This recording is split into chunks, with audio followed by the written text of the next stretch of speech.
call this meeting to order at 6:01 p.m. I want to acknowledge that we are in Treaty 1 territory and the land on which we are meeting is the traditional lands of the Anishinaabe, Cree, Ojibwe, Oji-Cree, Dakota, and Dene peoples, and the homeland of the Red River Métis Nation. As a council and a municipality, we will continue to work on moving forward in partnership with Indigenous communities in the spirit of reconciliation and collaboration. Before we start tonight's meeting, I just want to recognize the terrible loss that we had of Constable Lilly earlier this week and ask if we can just have a moment of silence in his honor.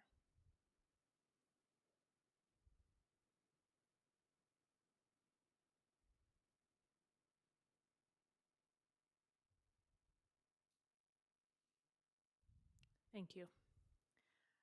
Council, just so if you didn't notice, we do have a new item of business under new business that was added this afternoon regarding the tax sale. So, okay, I'll ask for a motion for the adoption of the minutes.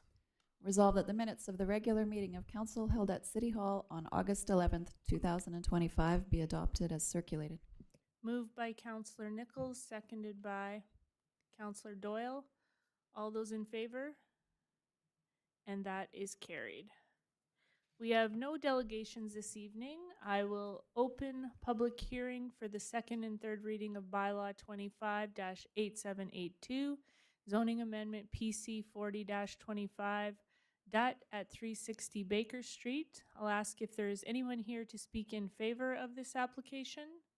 If you'd like to come up to the mic, please. Yep. Sorry, different application. Thank you. I appreciate your eagerness.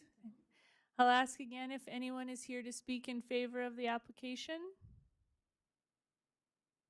Okay. I'll now ask if anyone is here to speak against the application. If you would like to come up to the microphone and state your name for the record. Sorry. You can make a statement, whatever you want to do. Yeah. I sent an email through to the planning district. Yeah. I don't know if you got it or not. Really? Lawrence Spence. And it was in regards to... Do you have your email there, Mr. Spence?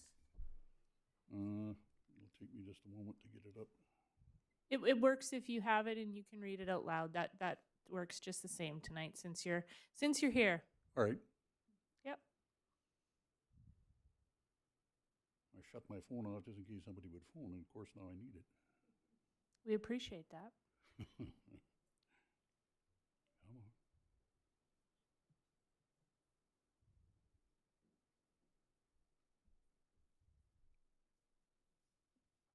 And of course it's taking forever. That's okay.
Okay, in regards to this bylaw change, the said property that is asking for the zoning change is directly behind me.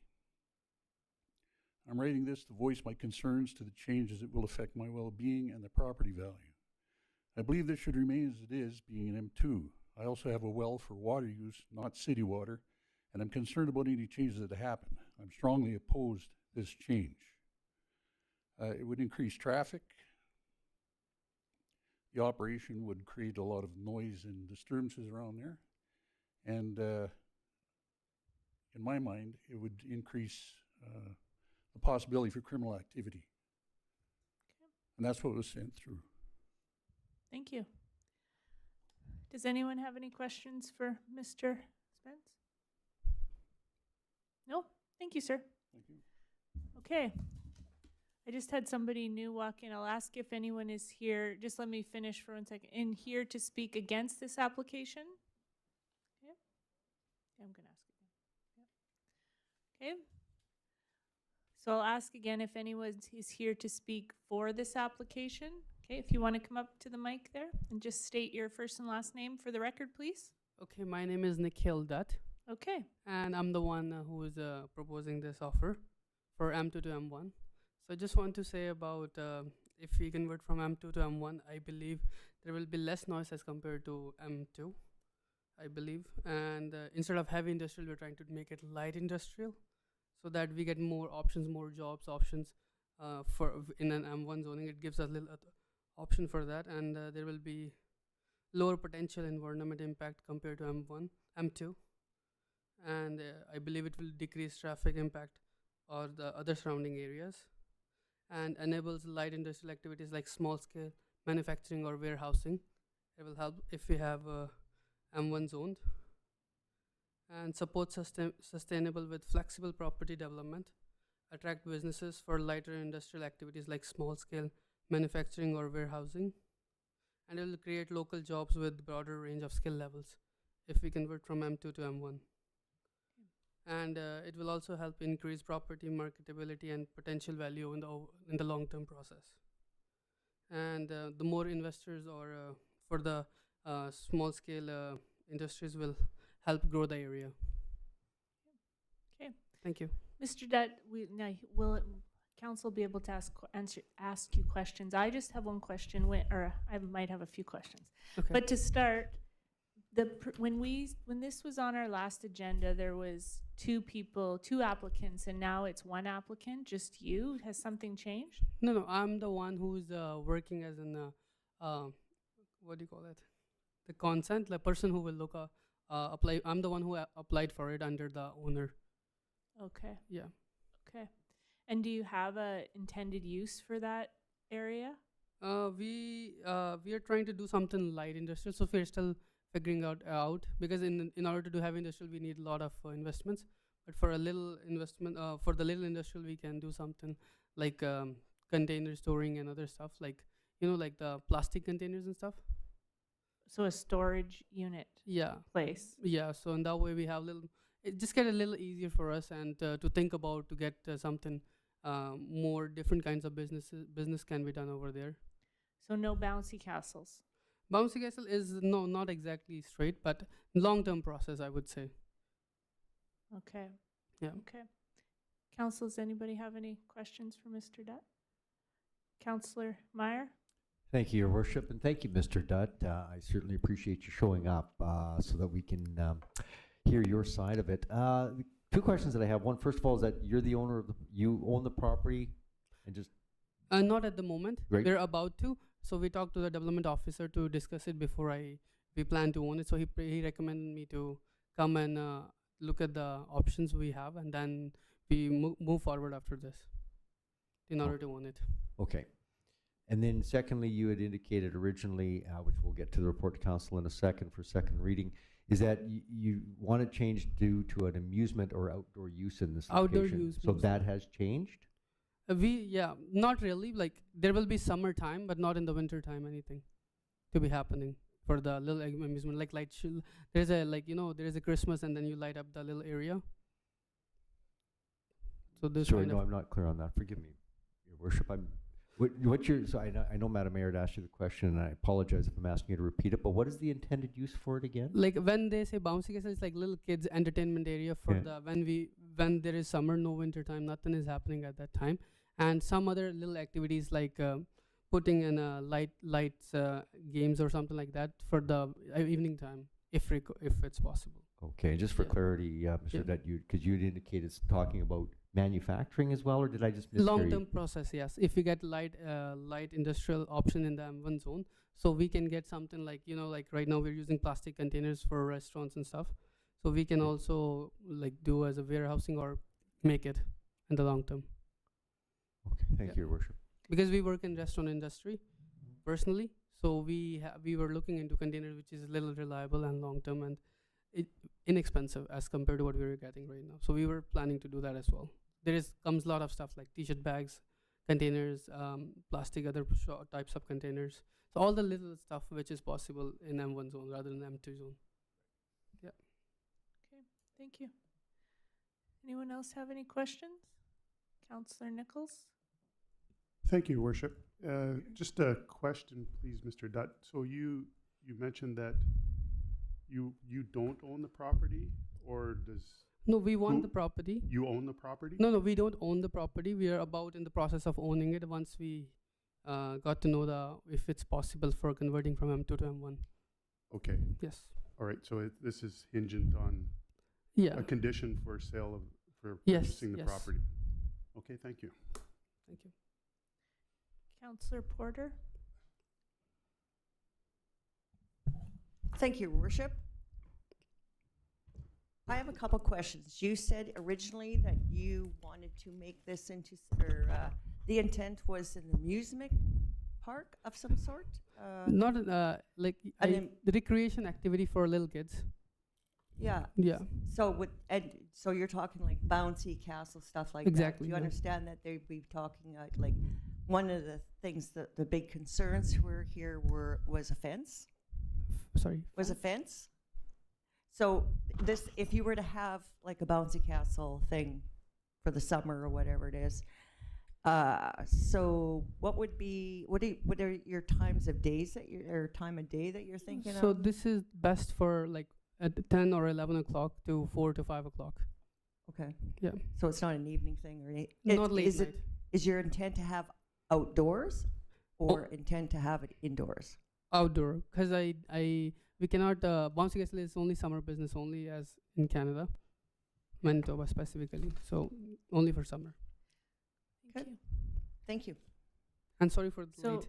so Got a Mi- hard time yeah. figuring it out. Mr. Dutt, just so I am clear in what we've asked, so you're talking about having storage rental units And the long. as No, long not rental. Like storage of warehouse where we can have same kind of containers can be stored and run. Okay. Yeah, like you make it and then you store it. So, So like that. manufacturing Yeah, of but very light, storage yeah. containers in the long run, but in the Yes. short term, if this zoning changed, you would purchase the property and you would turn it into a small kid amusement area in the Yes. summertime. Yes. That's right? Okay, gotcha. Okay, thank you. Thank you. Okay. I will ask if there's anyone else here to speak in favor of this application. Okay. I'll ask if there is anyone here who just has questions on this application. Council, did you have any other questions of anyone before I close the public hearing? No? Okay, we'll ask for a motion to close the public hearing. Councillor Meyer. Thank you, Your Worship. Be it resolved, and I so move that the public hearing for bylaw 25-8782 zoning agreement PC 4025 for 360 Baker Street now be closed. Moved by Councillor Meyer, seconded by Councillor Nichols. All those in favor? And that is carried. Councillor Meyer. Thank you, Your Worship. And planning, as you've heard from the applicant, Nikhil Dutt, it's a rezoning application to take the property from an M2 heavy industrial zone to an M1 light industrial zone. The first reading took place some time ago. Just a minute here. When was first reading? Thank you, Councillor Massey. July 14th was first reading, so tonight is the second. If that passes, then possibly the third. The background in question, as we've already know, and I won't go through the entire report because my understanding is that there's no differences from this report after going through the first reading. But the property in question is 360 Baker Street, which you can see in the map is currently zoned as M2. And as I mentioned, the applicant wishes to rezone it to M1.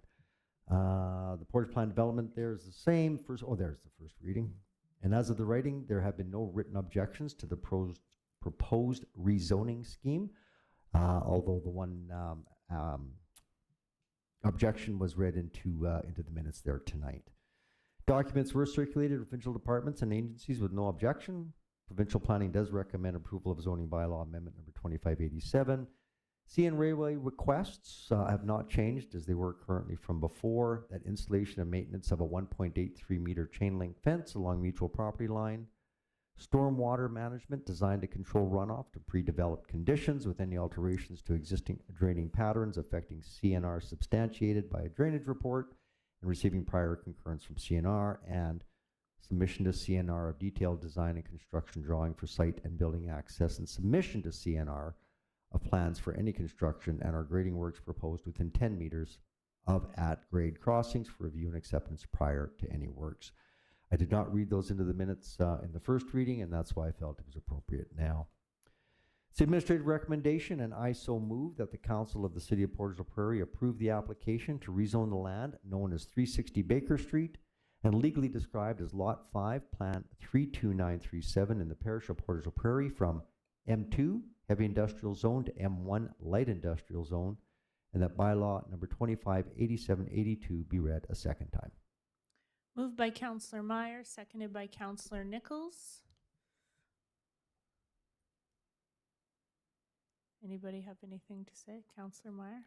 Thank you, Your Worship. And Council, I know I spoke in favor of supporting this zoning application back when it came for first reading. That was due to probably a lack of information. And first reading gives us the opportunity to have the applicant back to kind of give us what the idea and the plans were. I will not be supporting this motion to amend it. When you do look at the land situation that we have up there right now, it is mixed in with the current M2. I'm not satisfied with the development plan, but I just want to really quickly point out to council that you're probably aware, or no, sorry, I know you're aware. As soon as I can get it to go down here. Coming.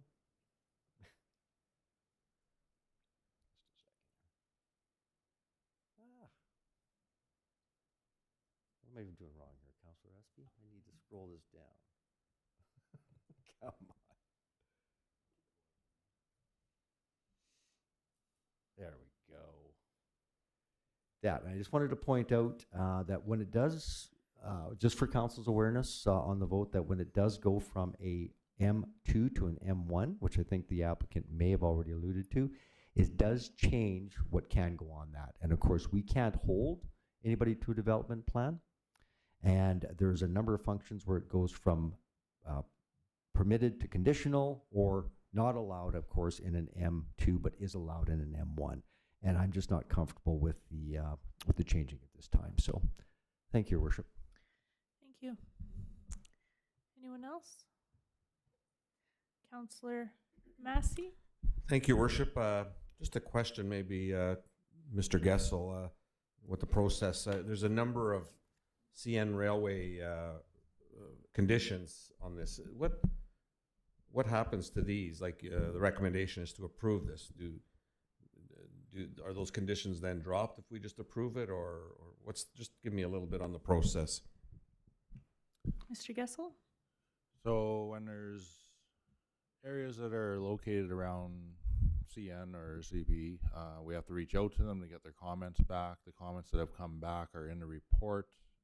If this is something that did get carried, then these comments would have to be followed through by the applicant.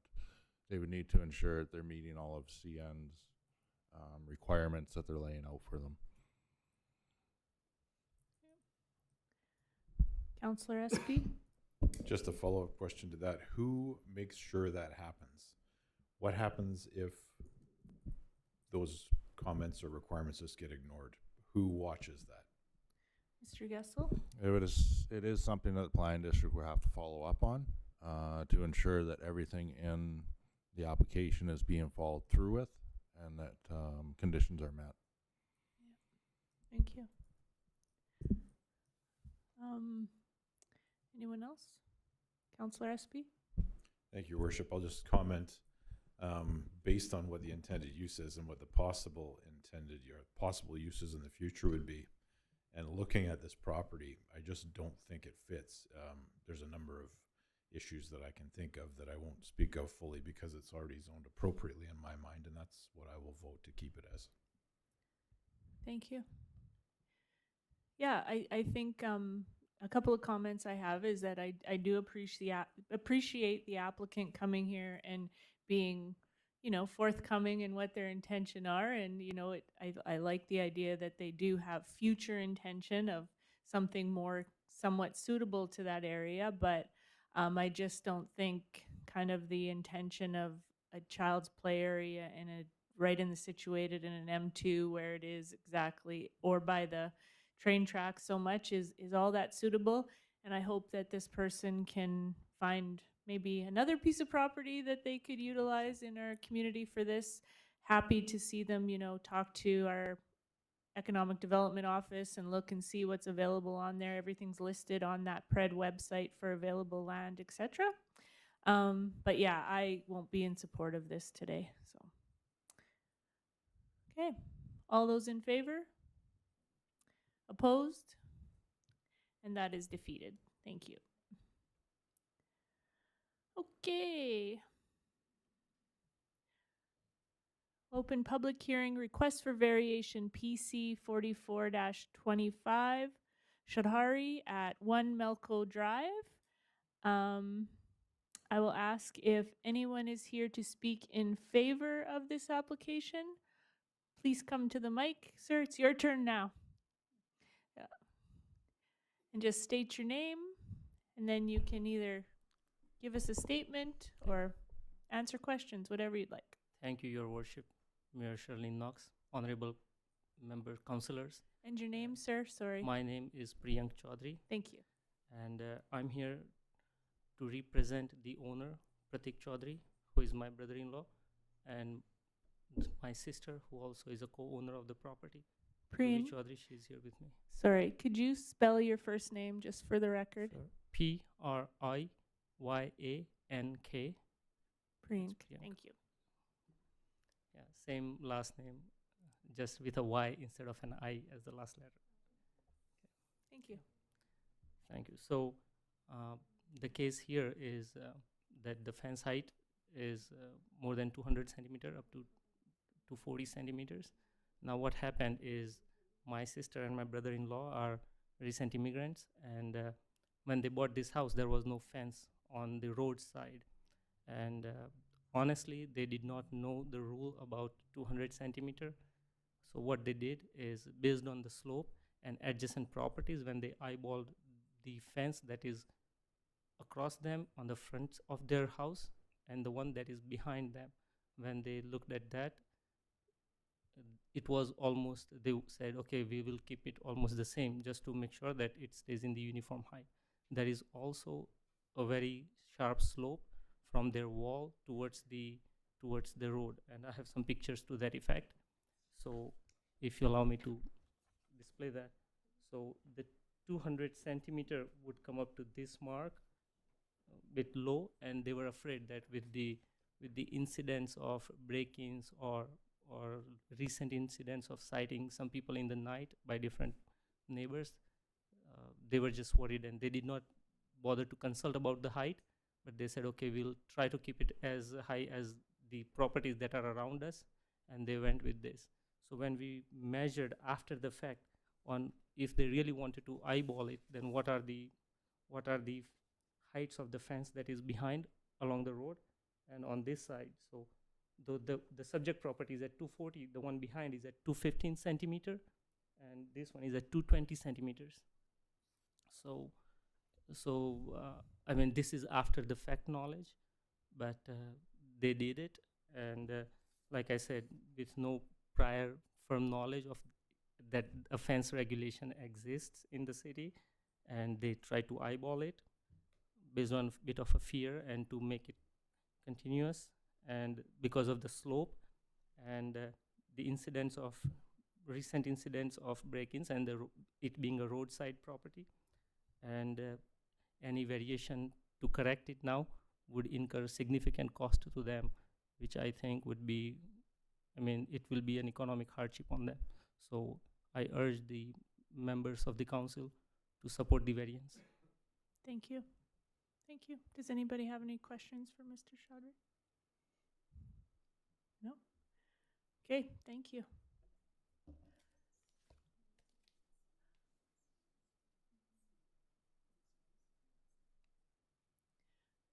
Is it a different, same information? So I'll ask if, yeah, you're good. Thank you. Sorry. I will ask if anyone else is here to speak in favor of this application. I will ask if anyone is here to speak against this application.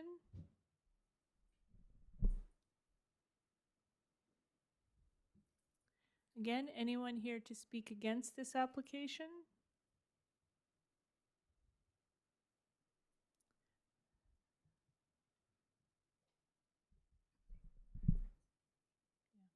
So we do have the information from the last public hearing. Did anybody at council want that to be read out so that you remember, or are you good with the information?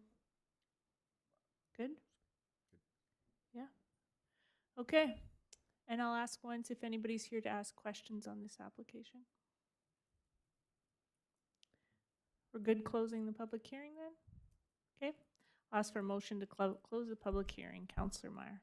Thank you, Your Worship. Be resolved, and I so move that the public hearing for variation PC 44-25 for Chaudhary at 1 Melco Drive now be closed.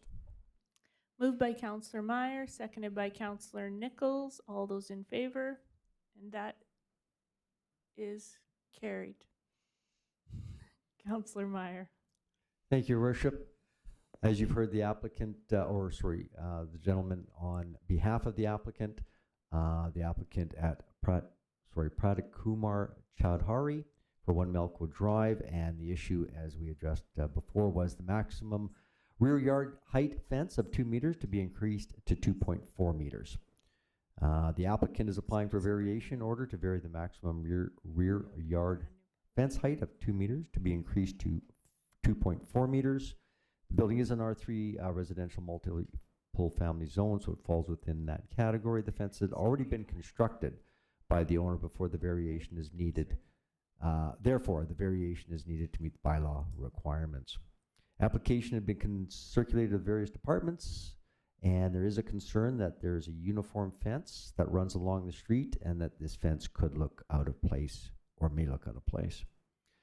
Public notices have been sent to all property owners within a 100-meter radius, and we do have all of the signatures of objection. Have those been read into the minutes? Yeah, they're part of the minutes. They're part of the minutes, yeah. Perfect. Thank you, Your Yeah, Worship. and just for clarification, everyone, so it was the same mover and seconder from last meeting, but we tabled it, so then we just reopen the motion. Oh, is that how it, Yeah. oh, okay, so I don't have to go through the entire thing again. No. Got it. So I'm dealing now with just the administrative recommendation, and that's what we're Sure. opening up. Thank you, Your Worship. Administrative recommendation, and I so move that the Council of the City of Portage la Prairie approve the variation request of Pratik Kumar Chaudhary to vary the maximum rear yard fence height of 2 meters, increased to 2.4 meters in an R3 residential multiple family zone at the property known as 1 Melco Drive, which is legally described as Lot 11, Block 2, Plan 55015 in the parish of Portage la Prairie. Thank you.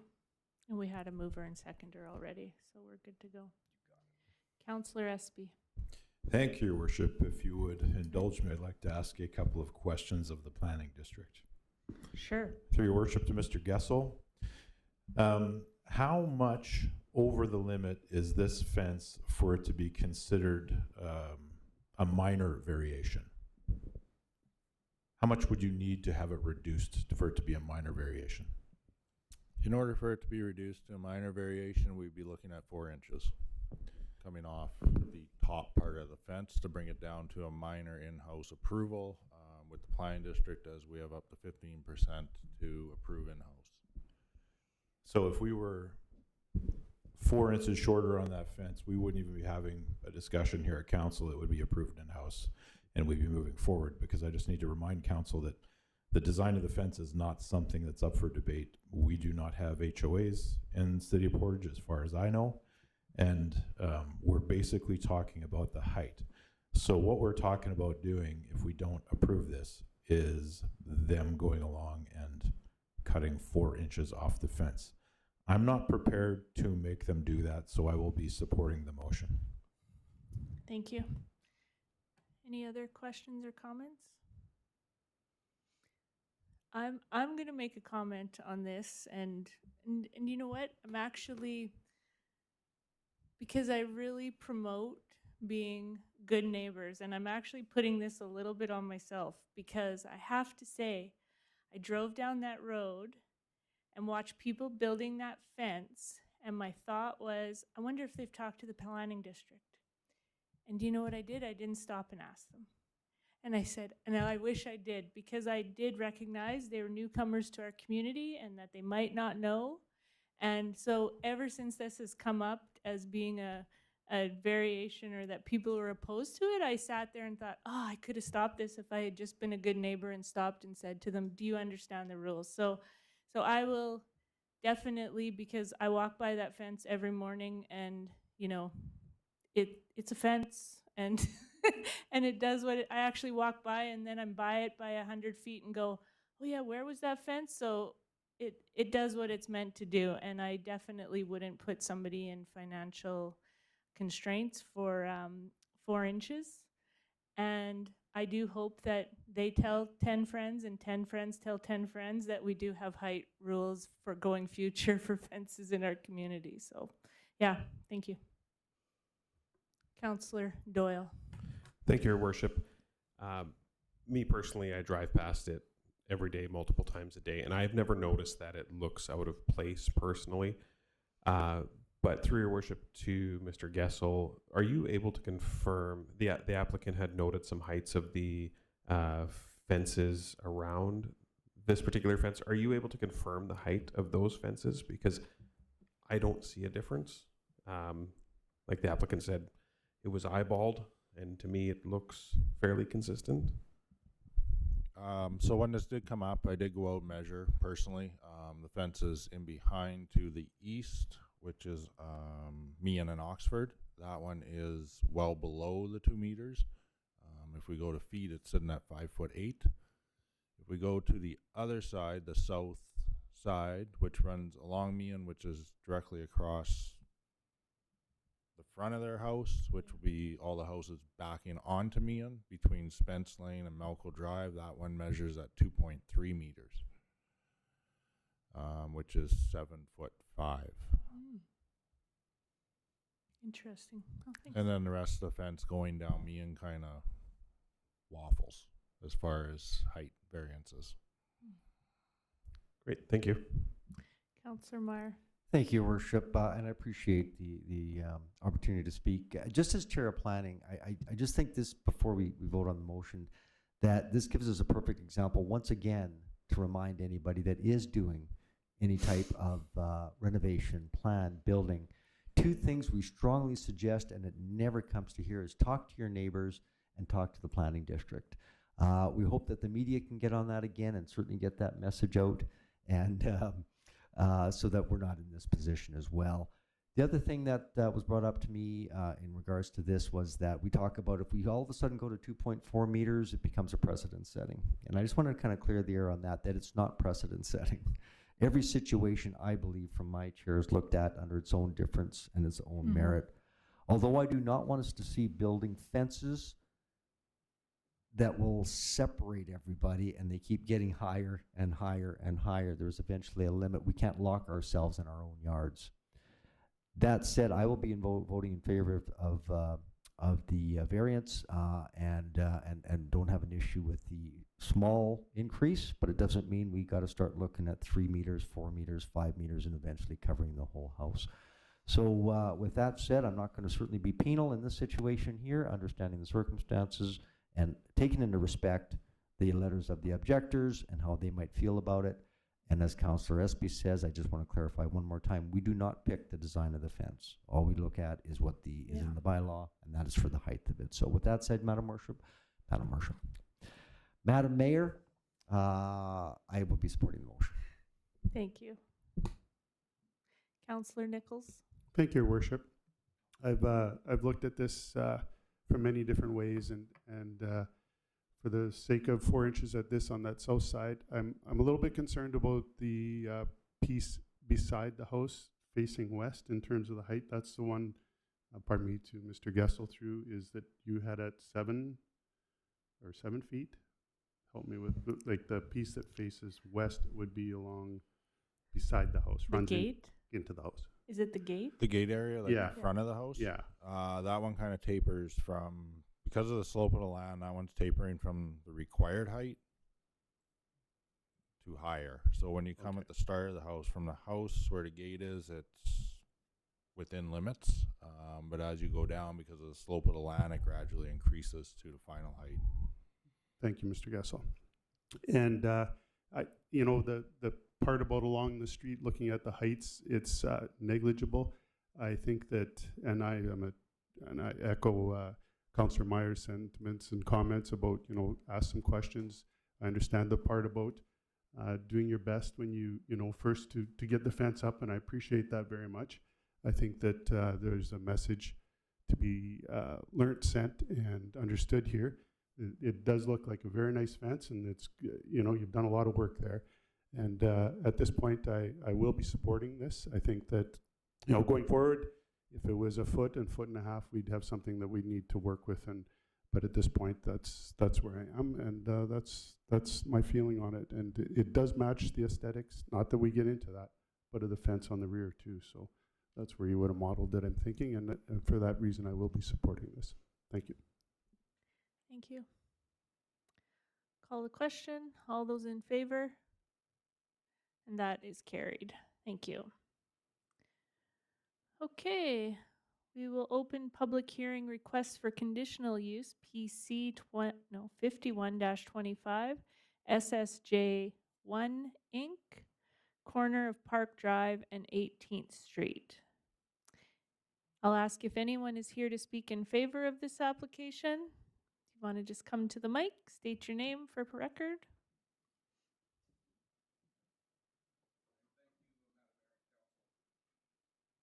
Yeah, I'm here to speak in favor. We're really excited to take this lot and to develop it into 16 duplexes with an optional basement suite. So in effect, 4 rental units per building.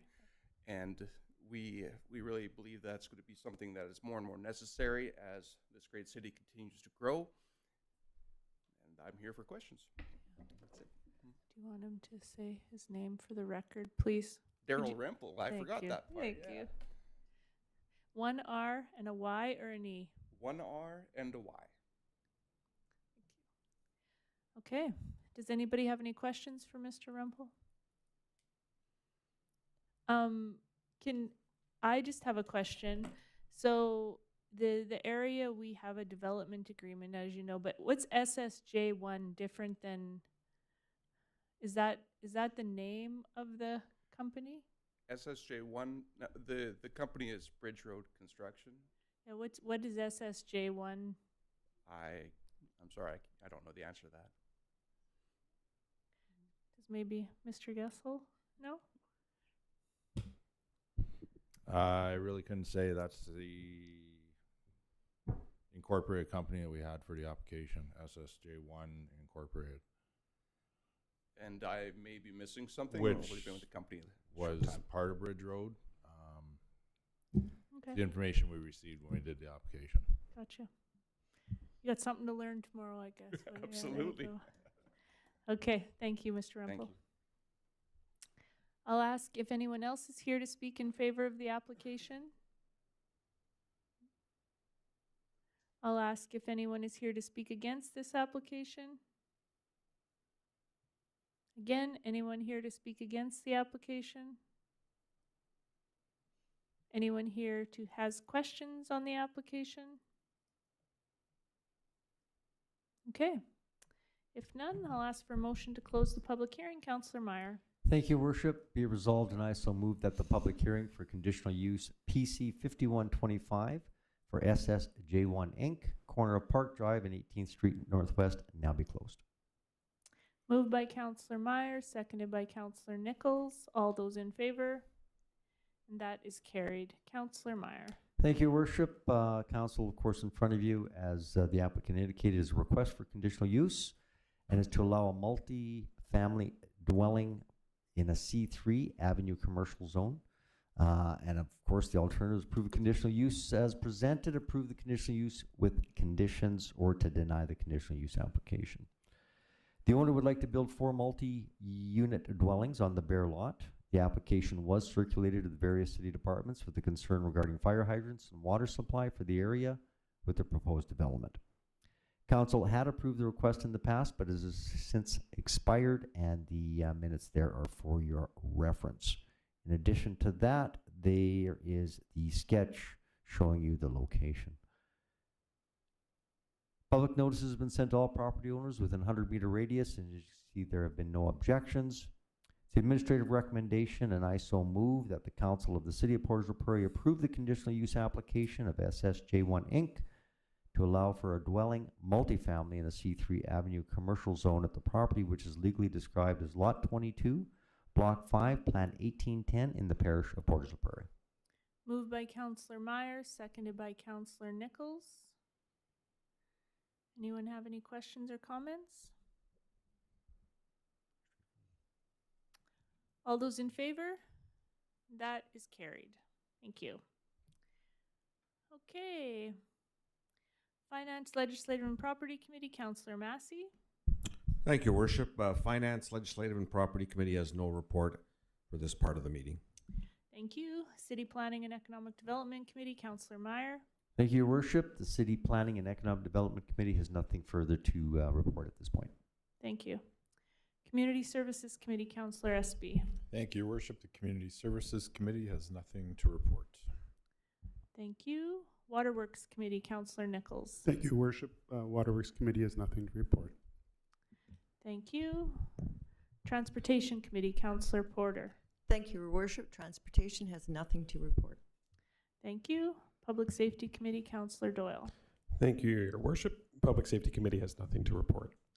Thank you. We have no deferred business this evening. We'll move right into new business. We have appointment of auditors, Finance, Legislative and Property Committee, Councillor Massey. Thank you, Worship and colleagues. This evening, it's our responsibility under the Municipal Act to annually appoint the auditors for conducting the audit for our financial statements.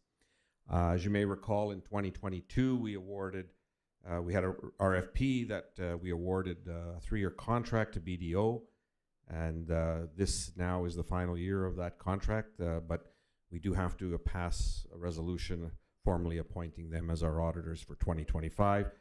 I would move that the Council of the City of Portage la Prairie approve BDO as the auditors for the City of Portage la Prairie for the 2025 fiscal year.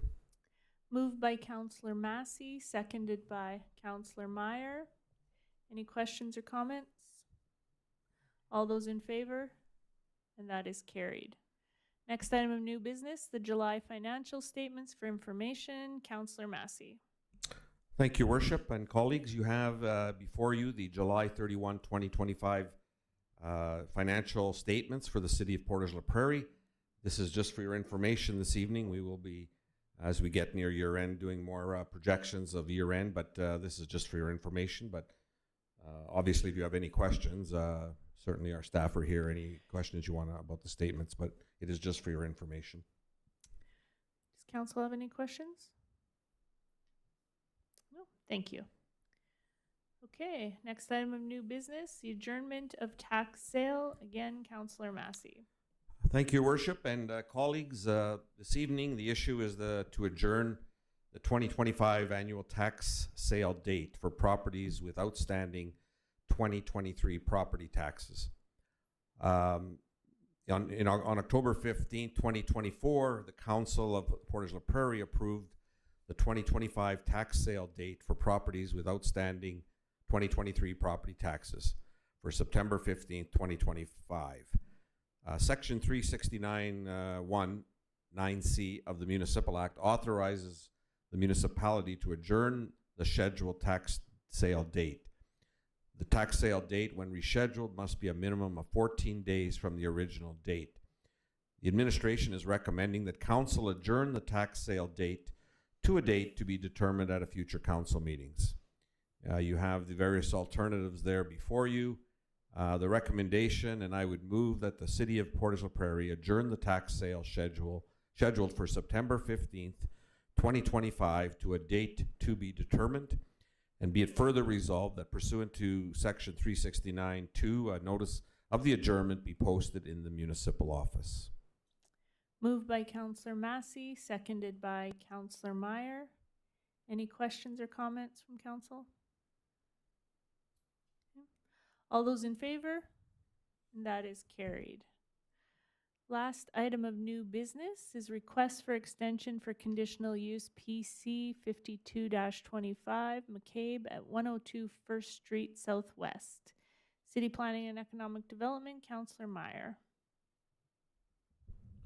Thank you, Your Worship. In front of your council, you're going to see a request that had originally been approved back on August the 12th of 2024.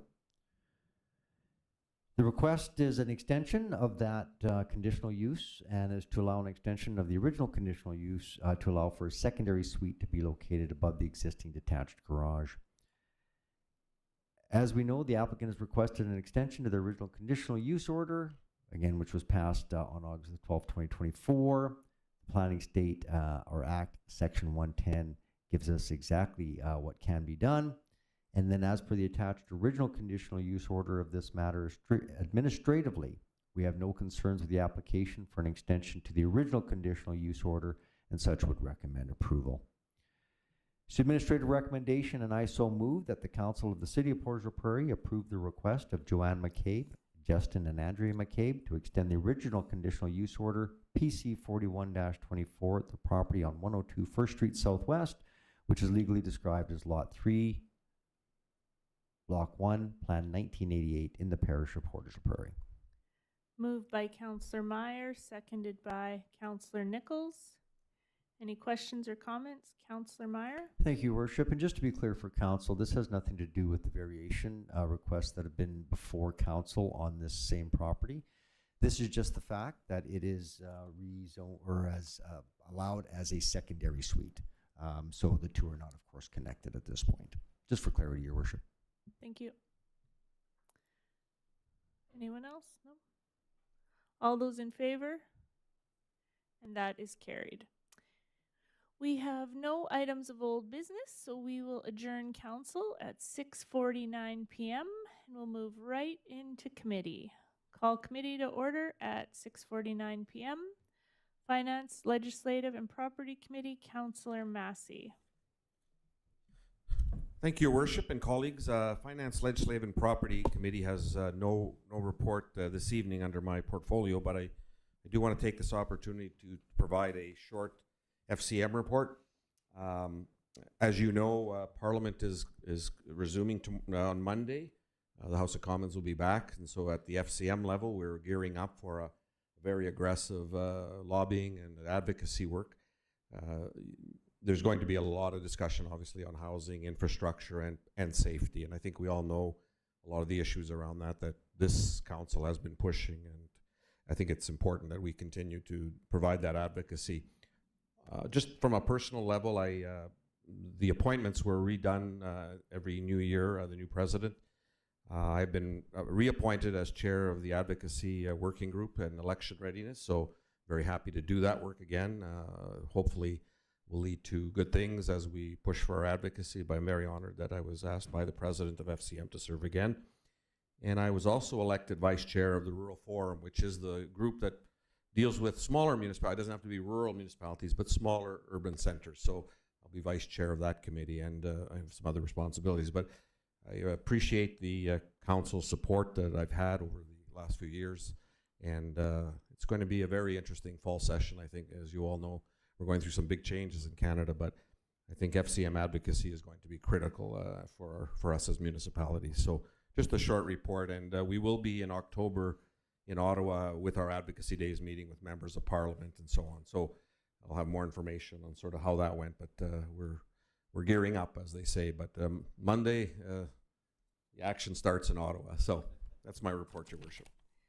Thank you, Councillor Massey, and congratulations on those appointments. And we know you'll represent our rural municipalities well and get us ready for whenever that next election is. Yeah. Okay. City Planning and Economic Development Committee, Councillor Meyer. Thank you, Worship. City Planning and Economic Development Committee has nothing to report, but I would like to turn it over to my respected colleague, Councillor Massey, who has a couple of items to report underneath this portfolio. Thank you, Councillor Meyer, and your worship and members of council. Just a short report. We did have resume our meetings with the Portage Chamber of Commerce. It's regular meetings that we have. I won't go into all the issues we discussed, but certainly a couple of things came out. We did talk about Developer Day, very important initiative that we had, and we got some pretty good feedback, I think, about the Developer Day from the Chamber. So that was good to hear their perspective on how they felt the day went. We did talk about the new garbage bin system, and we provided our what we're hearing, very good comments about the new system, and I can attest to that because a lot of people have spoken to me about it, and generally I think their questions are being answered, and I think from the business perspective they seem that it's working for them at this time. So that was good to hear, and we also did give an update about Crescent Lake and the work we're doing there. So we are continuing these meetings. They're awards night, just for people here on council and those listening. November 6th, the Chamber of Commerce will be doing their annual awards, Chamber Awards, and I think all of us, or a number of us, will be there. They've rejigged the awards this year, so some new kind of wrinkles, and really look forward to a great evening with the Portage Chamber. So that's my report, Your Worship. Thank you, Councillor Massey. And that's everything under the committee report, Your Worship. Thank you. Community Services Committee, Councillor Espy. Thank you, Your Worship. We have the 2024 Portage la Prairie Regional Library Annual Report presentation, and through Your Worship, I'd like to invite Sharon Nickel to present. Thank you. And guest. We get well, we also have Leah O'Leary at the table. We're missing one O'Leary. We get the next one at the table today. I'm taking her place. Yeah. Thank you. Okay, so yes, as I'm Sharon Nickel, I'm the director of the Portage la Prairie Regional Library, and I'm Leah O'Leary, I'm the community program coordinator, and today we're going to be talking about our annual report for 2023. I hate to say, but you got to really work at talking into the mic just because you're live on TV. My name is Leah O'Leary, I'm the community program coordinator, and today we're going to be talking about the 2024 annual report. okay, we'll begin with some key statistics. The statistics for patron visits and total circulations were similar to those reported in 2023. The library had close to 55,000 visitors last year, averaging over 1,000 people each week, and library patrons accessed over 123,000 items. Public computer usage remains strong, indicating their continued importance for users who rely on them. Website visits increased substantially from the previous year, and there was a slight increase in circulation of digital items. The library's collection primarily consists of books. However, it also includes audiobooks, DVDs, digital items, and some items you may not expect, such as digital blood pressure monitors, board games, and bike locks. In addition to our library collection, members have access to items from libraries across Canada through interlibrary loan and digital items through eLibraries Manitoba. Looking at the digital circulation breakdown, it's clear that e-magazine circulation has experienced significant growth, nearly doubling since 2022. And the CELA collection is available to members with a print disability. Our patrons have responded positively to several new offerings, including the Seed Library, DVD club cards, and the option to purchase earbuds. We had over 7,000 members at year end, and although it appears there was a substantial drop in memberships, we would have reported close to 7,800 members if we had used the same standards that were used for the 2023 report. While a library membership is required to borrow items, many of our services are available to all visitors. We serve a significant number of non-members who regularly access resources such as public computers, Wi-Fi, printing, photocopying, and a wide range of free programs and events. As a result, membership numbers alone do not accurately represent the number of people we serve.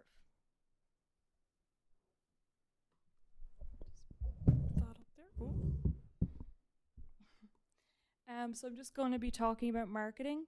In our needs assessment, it came up we needed to strengthen our program promotion. So we launched a newsletter. We've sent out 5,856 emails were delivered, and we have 400 contacts, and that continues to grow. For social media, our reach was 21.9K reach, and Instagram was 3.5K reach. We also got a grant for digital signage. 3 monitors were set up in the library for library news, programs, and events. And for media relationships, we were on Portage Online and Winnipeg Free Press. For our events, we celebrated our 20th anniversary as a regional library with special events for staff, board members, and the public.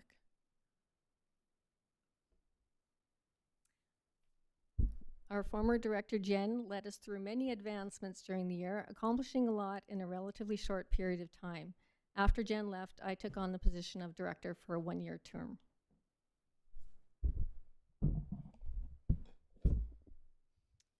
For programming, we held 326 free sessions. 4,427 took part in programming.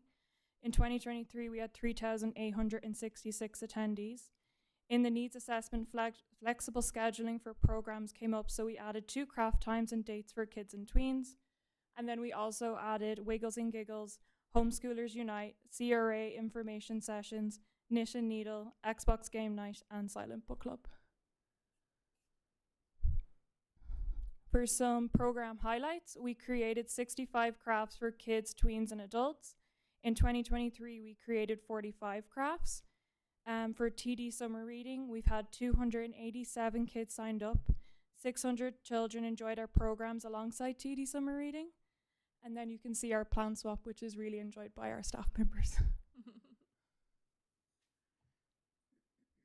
So for our community outreach, we attended some community events in the year. The FASD Family Fun Day, Potato Fest, Southport Family Day, Teddy Bear Picnic, Winterfest, and Anti-Racism Week. We also had our Food for Fines. This took place in the library, and it provides an options for patrons to support the local food bank while reducing their fines. And then we had our Trick or Treat event. This is our biggest event of the year. It had 900 attendees over 3 hours with 11 organizations within our community. Then going into engagement, we had our Valentine's for seniors. There was 80 cards distributed for seniors in the community. The Story Walk at Island Park for Truth and Reconciliation Day, Disability Awareness, Story Time, Writing Workshop with local authors Rachel Clark and Terry Todd, and an event with our fire department for Fire Prevention Week.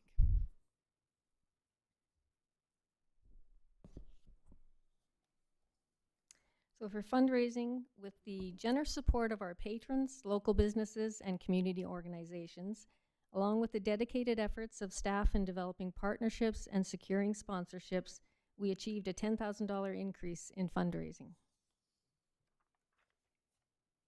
And with grants, some of the grants that the library received in 2023 were completed. We purchased more materials in additional languages. A seed library was launched, and funds were used to support staff training with a focus on building the skills and knowledge required to create a safe and welcoming environment. In 2024, the Community Foundation provided funding for digital signage.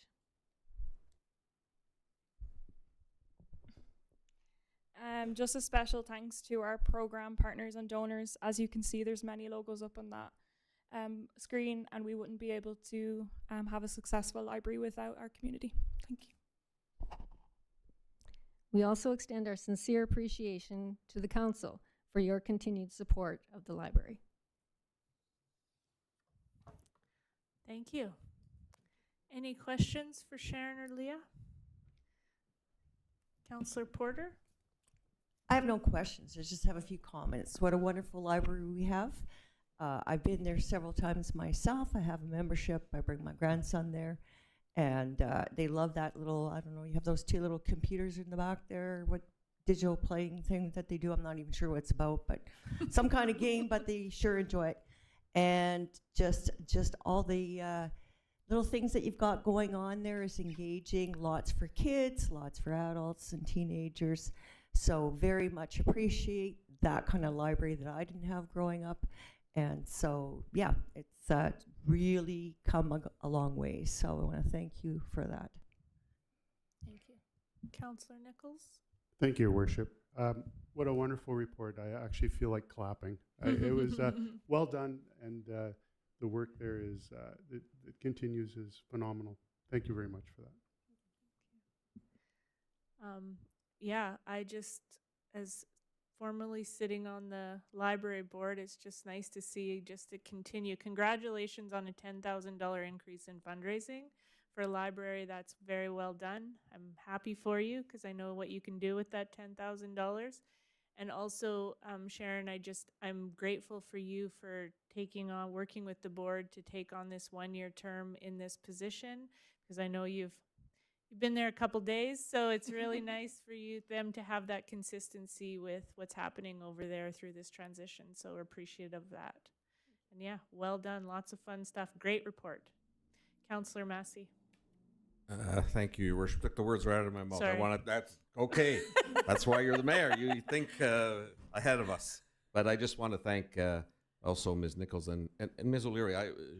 Ms. O'Leary came last board meeting, gave us a presentation on the programming. And Yeah. like, I'll tell you, as someone that maybe, I don't have children, so I don't go to the library as often maybe as I should, but I was amazed at all the great programming that we have in the library.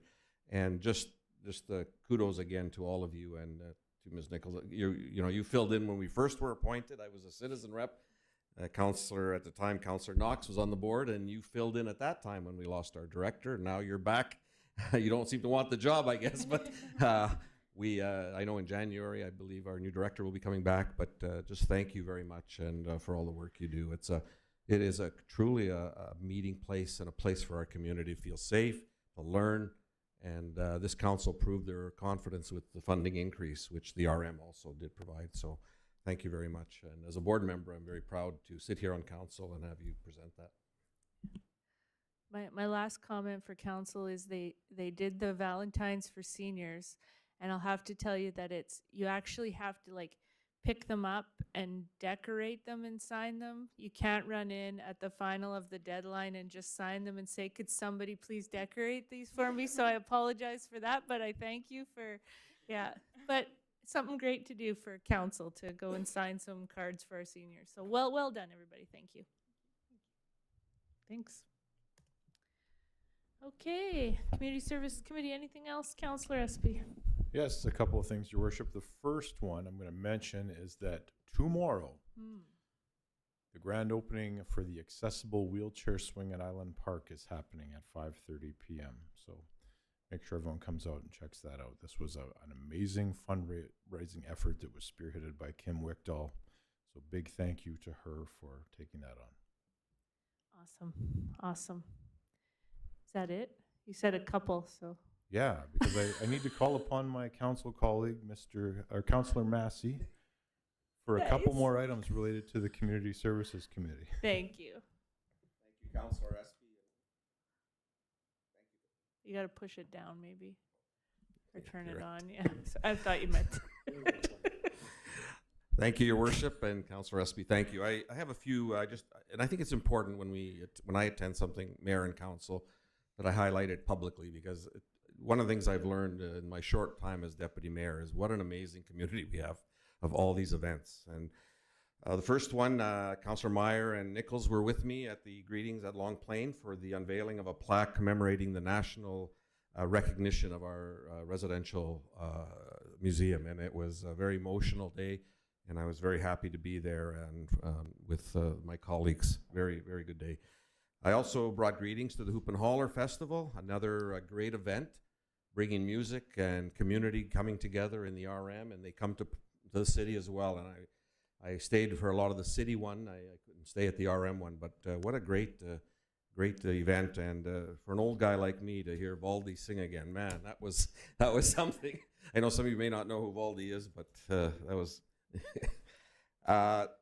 Also, the Ukrainian Independence Day I attended. It was their day for Ukrainian independence, and again, those people, what they're going through, and the resilience and the passion they have for their country, and to come here to Portage la Prairie, I was told there was something like now maybe 1,000 new people here from the Ukraine in our city. Isn't that amazing? You know, quite a great community. I brought greetings to Malayalam Association, their Onam Festival, and that was quite a day. And I want to thank Mayor Knox for also attending, Councillor Porter, SB, and Nichols. I believe Councillor SB were also a sponsor. What a great community, once again, showing the diversity of our city and what these people bring to our community.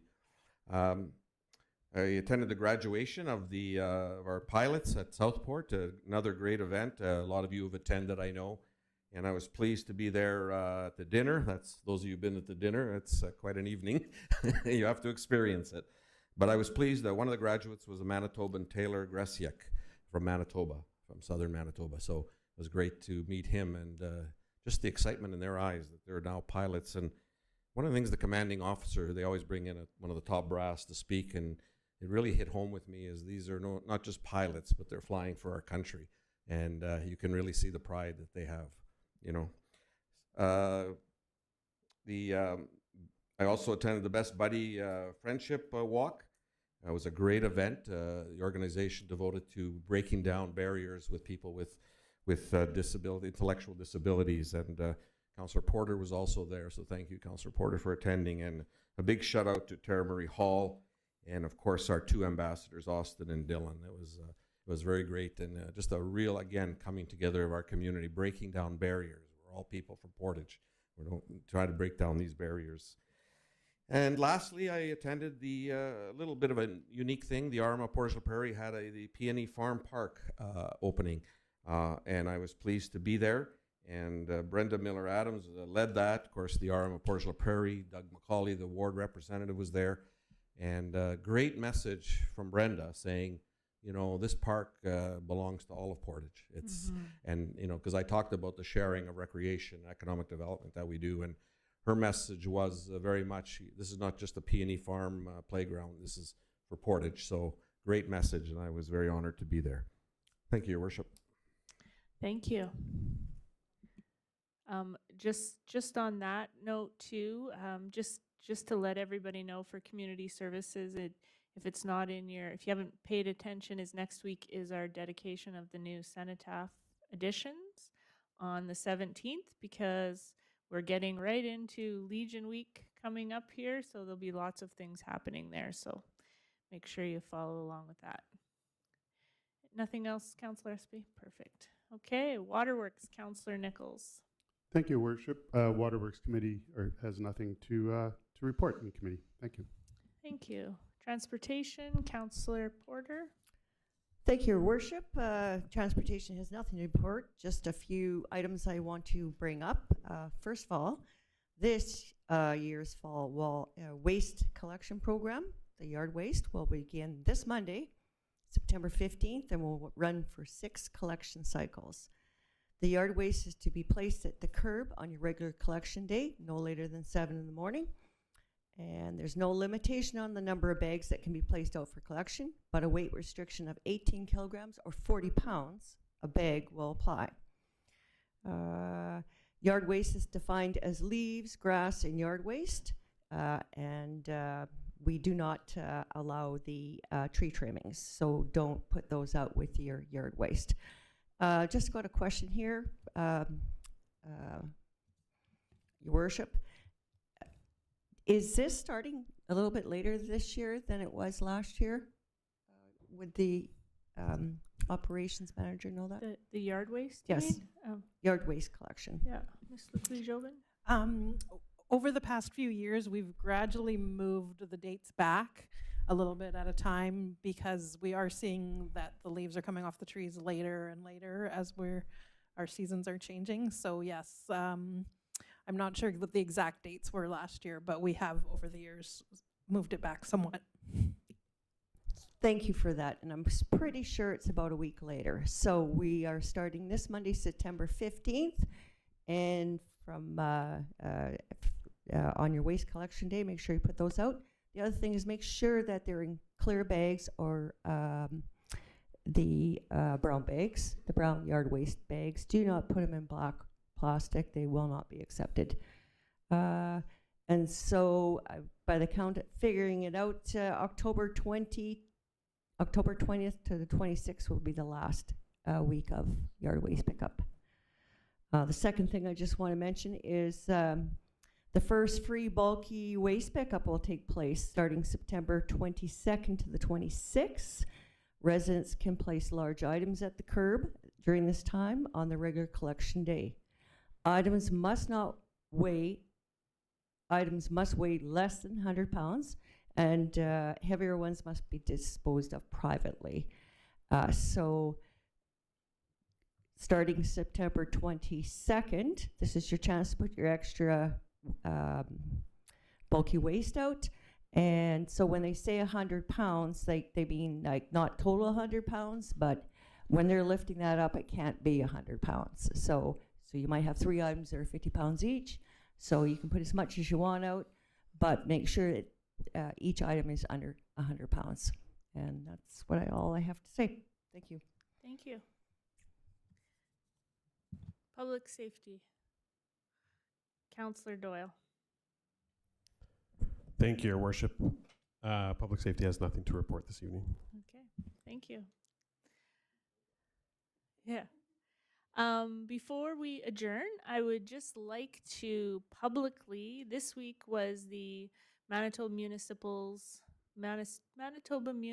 Administrators Conference, hence why our meeting was on a Wednesday evening, because many of our administrative team was at that conference. Our city manager is the current president of that, but we're not talking about her today. We are talking about our Director of Corporate Services and our Manager of Finance, Jen Sadney and Nikki McCullough, who received their certificate in municipal management. And Jen Sadney with distinction, I believe. So congratulations on that. Like I said in my Facebook post, I know it's really advancing your career, which is awesome, but it takes a lot of dedication. But when people go out and learn and take the time to do that, all that does is advance our municipality as well. We see a lot of municipalities struggle with, different things because maybe they don't have the education and the people dedicated that we do. So we're so grateful that you would put time and energy into that, and congratulations, well deserved. Thank you. Okay, if nothing else, we will adjourn committee at 7:14 p.m. Thank you, everyone.